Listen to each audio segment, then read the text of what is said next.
Silicon city ಬೆಂಗಳೂರಿನ satellite ಬಳಿ ಭೀಕರ ರಸ್ತೆ ಅಪಘಾತ ಸಂಭವಿಸಿದ್ದು ಚಾಲಕ ಸ್ಥಳದಲ್ಲೇ ಮೃತಪಟ್ಟಿದ್ದಾನೆ. ಘಟನೆ ನಡೆದ ಸ್ಥಳದಿಂದ ನಮ್ಮ ಪ್ರತಿನಿಧಿ ವೆಂಕಟೇಶ್ ನಡೆಸಿರುವಂತಹ ಒಂದು ವಾಕ್ಥ್ರೂ ಇಲ್ಲಿದೆ, ಬನ್ನಿ ನೋಡ್ಕೊಂಬರೋಣ.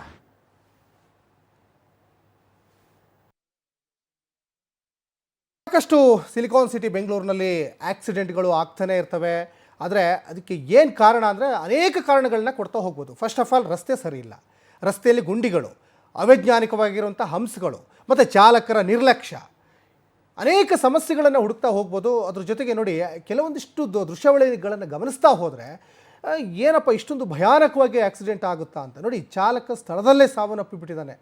ಆಮೇಲೆ ಕೆಲವೊಂದು ಈ ವಿ ಗಾಡಿಗಳಿಂದ, ಸೌಂಡ್ಲೆಸ್ ಗಾಡಿಗಳಿಂದ ಅಲ್ಲಿ ವಾಹನ ಬರ್ತಾ ಇದೆಯೋ ಇಲ್ವೋ ಅಂತಲೇ ಗೊತ್ತಾಗಲ್ಲ, ಅದರಿಂದನೂ ಸಾಕಷ್ಟು ಜನ ಮೃತಪಟ್ಟಿದ್ದಾರೆ. ಅದರಲ್ಲೂ ಕೂಡ ಬೆಂಗಳೂರು ಅಂತಹ ಈ ಜನಜಂಗುಳಿ ಇರುವಂತಹ, ಟ್ರಾಫಿಕ್ ಕಿರಿಕಿರಿ ಇರುವಂತಹ ಜಾಗದಲ್ಲೇ ಇಂತಹ ಅನೇಕ ಘಟನೆಗಳು ಆಗ್ತಾ ಹೋಗ್ತವೆ. ಇವತ್ತು ಬೆಳ್ಳಂಬೆಳಗ್ಗೆ IT ಸಿಟಿ ಬೆಂಗಳೂರಿನಲ್ಲಿ ಆಗಿರುವಂಥ ಘಟನೆ ಇದು.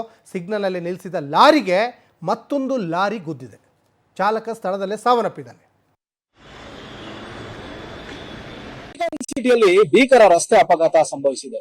ನಿಂತಿದ್ದಂತಹ ಲಾರಿಗೆ ಕ್ಯಾಂಟರ್ ಗಾಡಿ ಒಂದು ಡಿಕ್ಕಿ ಹೊಡೆದ ಪರಿಣಾಮ ಸ್ಥಳದಲ್ಲೇ ಚಾಲಕ ಮೃತಪಟ್ಟಿರುವಂತಹ ಘಟನೆ Byatarayanapura traffic police station limits ನಲ್ಲಿ ಆಗಿರುವಂತಹದ್ದು. ತಡರಾತ್ರಿ ಸುಮಾರು 2:30 ಸುಮಾರಿಗೆ ಕೋಲಾರ ಮೂಲದ ಈ ಒಂದು ಕ್ಯಾಂಟರ್ ಗಾಡಿ ಏನಿದೆ, ಇದರಲ್ಲಿ ಆನ್ಲೈನ್ ನಲ್ಲಿ ತರಕಾರಿ ಮಾರಾಟ ಮಾಡುವಂತಹ ಸ್ವಿಗ್ಗಿ ಸೇರಿದಂತೆ ಇನ್ಸ್ಟಾಮಾರ್ಟ್ ನಲ್ಲಿ ಈ ಒಂದು ಮಳಿಗೆಗಳಿಗೆ ತರಕಾರಿಯನ್ನು ಸಪ್ಲೈ ಮಾಡುವಂತಹ ಒಂದು ಲೋಡ್ ಅನ್ನ ಮಾಡಿಕೊಂಡು ಕೂಡ RN ನಗರ ಕಡೆ ಬರ್ತಾ ಇತ್ತು. ಬಂದಂತಹ ಸಂದರ್ಭದಲ್ಲಿ ರಸ್ತೆ ಮಧ್ಯೆ ಅಲ್ಲಿ ಇಲ್ಲಿ ಕೂಡ ಸಣ್ಣ ಅಪಘಾತಗಳನ್ನ ಕೂಡ ಎಸಗಿ ಈ ಲಾರಿ ಚಾಲಕ ಬಂದಿದ್ರು. ಸೊ ಬಂದಂತವರು ಕೂಡ ಇನ್ನೇನು KR ಮಾರ್ಕೆಟ್ ನ ಫ್ಲೈಓವರ್ ಕೆಳಗಡೆ ಇಳಿಬೇಕು ಅನ್ನುವಂತಹ ಸಂದರ್ಭದಲ್ಲಿ ವೇಗವಾಗಿ ಬಂದಿದ್ದಾರೆ. ಅದೇ ಒಂದು ಫ್ಲೈಓವರ್ ನ ಎಡಭಾಗದಲ್ಲಿ ಕೂಡ ತಮಿಳುನಾಡು ಮೂಲದ ಲಾರಿ ಒಂದು ಕೂಡ ನಿಂತಿದೆ, 10 ವೀಲರ್ ಲಾರಿ. ಆ ಒಂದು ಲಾರಿಗೆ ಹಿಂಬದಿಯಿಂದ ಈ ಒಂದು ಕ್ಯಾಂಟರ್ ಗಾಡಿ ಬಂದು ಡಿಕ್ಕಿ ಹೊಡೆದಿದೆ. ಪರಿಣಾಮವಾಗಿ ಈ ಕ್ಯಾಂಟರ್ ಚಾಲಕ ವಿಜಯ್ ಕುಮಾರ್ ಎನ್ನುವಂತಹ 60 ವರ್ಷದ ವ್ಯಕ್ತಿ ಸ್ಥಳದಲ್ಲೇ ಮೃತಪಟ್ಟಿರುವಂತದ್ದು. ಘಟನೆಯ ಒಂದು ಅಪಘಾತದ ತೀವ್ರತೆ ಎಷ್ಟಿತ್ತು ಅಂತ ಹೇಳಿದ್ರೆ ಆತನ ದೇಹ ಕೂಡ ಛಿದ್ರವಾಗಿದೆ.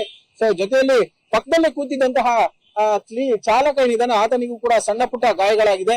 ಸೊ ಈಗ ಘಟನೆಗೆ ಸಂಬಂಧಪಟ್ಟಂತೆ ಈಗಾಗಲೇ ಪೊಲೀಸರು ಕೂಡ ಪ್ರಕರಣವನ್ನ ದಾಖಲಿಸಿಕೊಂಡು ತನಿಖೆಯನ್ನು ಕೂಡ ಮುಂದುವರಿಸಿದ್ದಾರೆ. ಈಗಾಗಲೇ ಮೃತದೇಹವನ್ನು ಕೂಡ ವಿಕ್ಟೋರಿಯಾ ಆಸ್ಪತ್ರೆಗೆ ರವಾನಿಸಿದ್ದು ಕುಟುಂಬಸ್ಥರಿಗೆ ಮಾಹಿತಿಯನ್ನು ಕೂಡ ಕೊಟ್ಟಿದ್ದಾರೆ. ಚಾಲಕನ ಒಂದು ನಿಯಂತ್ರಣ ತಪ್ಪಿ ಈ ಒಂದು ಅಪಘಾತ ಆಗಿರುವಂತಹ ಶಂಕೆ ಕೂಡ ಇದೆ. ಯಾಕಂತ ಹೇಳಿದ್ರೆ ಸಹಜವಾಗಿ ಕೂಡ ಬೆಳಗಿನ ಜಾವದಲ್ಲಿ ನಿದ್ರೆ ಮಂಪರಿಗೆ ಚಾಲಕರು ಜಾರಿರ್ತಾರೆ, ರಾತ್ರಿ ಎಲ್ಲ ವೆಹಿಕಲ್ ಗಳನ್ನು ಕೂಡ ಓಡಿಸಿರ್ತಾರೆ. ಆ ಒಂದು ನಿಟ್ಟಿನಲ್ಲಿ ಈ ಒಂದು ಅಪಘಾತ ಆಗಿದೆಯಾ, ಅಥವಾ ಫ್ಲೈಓವರ್ ನ ಎಡಭಾಗದಲ್ಲಿ ಈ ಒಂದು ಲಾರಿ ಏನಿದೆ ಆ ಲಾರಿ ನಿಲ್ಲಿಸಿಕೊಂಡಿದ್ದಕ್ಕೆ ಈ ಒಂದು ಅಪಘಾತ ಆಯ್ತಾ ಅನ್ನುವಂತಹದ್ದು ಕೂಡ ಸದ್ಯ ಈಗ ತಿಳಿದು ಬರಬೇಕಾಗಿರೋ ಅಂಶ. ಚಾಲಕರು ಕೂಡ ಜಾಗ್ರತೆಯಿಂದ ವಾಹನಗಳನ್ನ ಓಡಿಸಬೇಕು, ಇಲ್ಲ ಅಂತ ಹೇಳಿದ್ರೆ ಈ ರೀತಿಯಾದಂತಹ ಅಪಘಾತಗಳು ಸಾಮಾನ್ಯವಾಗಿ ಬಿಡುತ್ತೆ. ಕ್ಯಾಮರಾ ಪರ್ಸನ್ ವೆಂಕಟೇಶ್ ಜೊತೆ ವೆಂಕಟೇಶ್, ಪವರ್ ಟಿವಿ, ಬೆಂಗಳೂರು.